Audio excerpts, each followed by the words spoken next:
उद्या राज्याचे उपमुख्यमंत्री अजित पवार नांदेड जिल्ह्याच्या दौऱ्यावर आहेत आणि या दौऱ्याची जे तयारी केली जाते आपल्यासोबत लोहा कंधार मतदारसंघाचे आमदार प्रताप पाटील चिखलीकर आहेत. साहेब काय सांगाल, उद्या अजित पवार जे आहेत ते नांदेडमध्ये येणार आहेत, भव्य पक्षप्रवेश सोहळा होणार आहे, कोण कोण पक्षप्रवेश करणार आहे, कशी तयारी दौऱ्याची? आदरणीय अजितदादांच्या दौऱ्याची आणि सर्व कार्यक्रमाची तयारी अतिशय मोठ्या प्रमाणावर आमच्या राष्ट्रवादी काँग्रेसच्या सर्व टीमने मिळून केलेली आहे. दादांचं उद्या सकाळी आगमन झाल्याच्या नंतर नरशी येथे जिल्ह्याचे ज्येष्ठ नेते माजी खासदार भास्करराव पाटील खतगावकर, माजी आमदार ओमप्रकाशजी पोकर्णा आणि मिनलताई खतगावकर यांच्यासोबत शेकडो कार्यकर्त्यांचा प्रवेश नरशीच्या कार्यक्रमामध्ये होईल. नरशीच्या कार्यक्रमाची अतिशय मोठी तयारी पूर्णपणाने झालेली आहे. त्या कार्यक्रमाच्या नंतर स्वागत लॉनमध्ये 4 जिल्ह्याची राष्ट्रवादी काँग्रेसच्या प्रमुख पदाधिकाऱ्यांची बैठक आहे. त्याही बैठकीची व्यवस्था आणि पूर्ण तयारी झालेली आहे. त्यानंतर इफ्तार पार्टी आहे आणि असे अनेक कार्यक्रम राष्ट्रवादी काँग्रेसने या ठिकाणी आयोजित केलेले आहेत. असं आपण जर बघितलं तर आमदार मोहन हांबर्डे तुमच्यासोबत आहेत, ते काही दिवसापूर्वी काँग्रेसमध्ये होते, आता काँग्रेसमध्ये दुसरे नेते तुमच्यासोबत आहेत. काँग्रेसला 2 धक्के दिलेत तुम्ही 2 महिन्यात. असं आहे की अजितदादांचं नेतृत्व पूर्ण महाराष्ट्राला हवं असं वाटणार आहे. त्यामुळे प्रत्येकानं असं वाटतं की आपण दादाच्या नेतृत्वात काम केलं पाहिजे.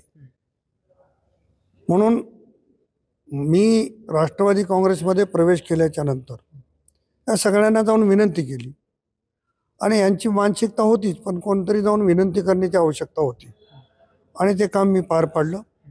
माझ्या विनंतीचा स्वीकार करून माजी आमदार अविनाशराव घाटे, माजी आमदार मोहन हांबर्डे आले. आता उद्या भास्करराव पाटील येत आहेत, पोकर्णाजी येत आहेत आणि त्यानंतर काही दिवसांनी आणखी काही प्रवेश आहेत. तर तेव्हा जिल्ह्यामध्ये राष्ट्रवादी हा खूप मोठा पक्ष असेल आणि स्पर्धेमध्ये गेलं तर नंबर 1चा पक्ष असेल. खरं तर हा काँग्रेसचा धक्काच आहे. मात्र भास्करराव पाटील खतगावकर, आशुराव चव्हाण यांचे मिळून आहेत, त्यांना सुद्धा श्रेय देण्याचा कुठेतरी प्रयत्न होते का? आता याचं उत्तर दाजी भाऊजीने दिलेलं बरं राहील, परंतु माझी इच्छा होती की त्याने माझ्यासोबत काम केलं पाहिजे आणि ज्येष्ठ नेते म्हणून त्यांनी पण ती गोष्ट मान्य केली आणि उद्या प्रवेश करतात. पण साहेब, आपण जर राजकीय स्थिती पाहिली तर तुमचं आणि आशुराव चव्हाणांचं राजकीय वैर होतं. मध्यंतरी भाजपात ते आले, तुमच्यासोबत बसले, पुन्हा तुम्ही राष्ट्रवादीत प्रवेश केला. त्या अनुषंगाने मी विचारतो, हे श्रेय नाही का आशुराव चव्हाण? नाही, माझं राजकीय वैर काही नाही आहे. योग असं आहे की ते ज्या पक्षात राहतात त्या पक्षात मी राहत नाही आणि मी राहतो त्या पक्षात ते राहत नाहीत. पण योगायोगानं काही दिवस एकत्रित काम करण्याची संधी मिळाली. ते पूर्वी काँग्रेसमध्ये काम करत होते, तेव्हा मी भारतीय जनता पक्षात होतो. ते भारतीय जनता पक्षात आले, आता मी राष्ट्रवादीत गेलो. त्याच्यामुळे दोघांचे पक्ष वाढवण्याचं काम करतो. त्याच्यामुळे वैर वगैरे असण्याचं काय, हे राजकीय भूमिका आहे. पण स्थानिक स्वराज्य संस्था निवडणुकीपूर्वी राष्ट्रवादी जे आहे नांदेड जिल्ह्यात मोठी ताकद हो पाहत या सगळ्या प्रवेशावरून. माझी स्वतःची इच्छा आहे की माझ्या सर्व टीमच्या सहकार्याने नांदेड जिल्ह्यातल्या सर्व संस्था या राष्ट्रवादी काँग्रेसच्या ताब्यात आल्या पाहिजे.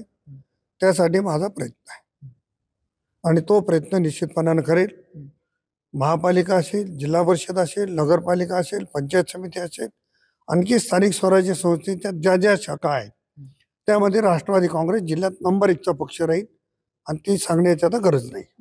बरं, हा पक्षप्रवेश सोहळा असला तरी दादा उद्या नांदेडला काही देऊन जातील का मोठं गिफ्ट? कसं आहे, हा कार्यक्रम पूर्णतः पक्षावर आहे. आता मध्ये मोहनानाचा प्रवेश झाला, त्यावेळेस काही लोकांनी विचारले की दादाने काही घोषणा केली नाही. घोषणा करण्याचा विषय निर्माण नव्हता ना. उद्या तसाच प्रकार आहे. पण समजा उद्याच्या बैठकीमध्ये किंवा काही ठिकाणी कार्यकर्त्यांनी काही मागणी केली तर दादा हा देणारा नेता आहे आणि शब्दाचा पक्का असलेला माणूस आहे. त्यामुळे लोकांचा ओढ जो आहे तो दादाकडे त्याच्यामुळेच आहे आणि निश्चित दादा नांदेड जिल्ह्याच्या विकासामध्ये दादाचं मोठं योगदान आहे. बरं, भास्करराव पाटील खतगावकरांनी TV9शी बोलताना काँग्रेसवर नाराजी व्यक्त केली, काँग्रेसमध्ये मान सन्मान नाही मिळाला असंही ते म्हणाले. त्याच्यावर ते त्यांनी बोलतील, पण मी त्यांच्याबद्दल बोलणं उचित होत नाही. निश्चित आपण बघतो हे होते लोहा कंधार मतदारसंघाचे आमदार प्रताप पाटील चिखलीकर ज्यांनी आपल्याला संवाद साधला. येत्या काळात राष्ट्रवादी हा जिल्ह्यातील सगळ्यात मोठा पक्ष होईल असा दावा त्यांनी केला आहे. ज्ञानेश्वर लोंढे, TV9 मराठी, नांदेड.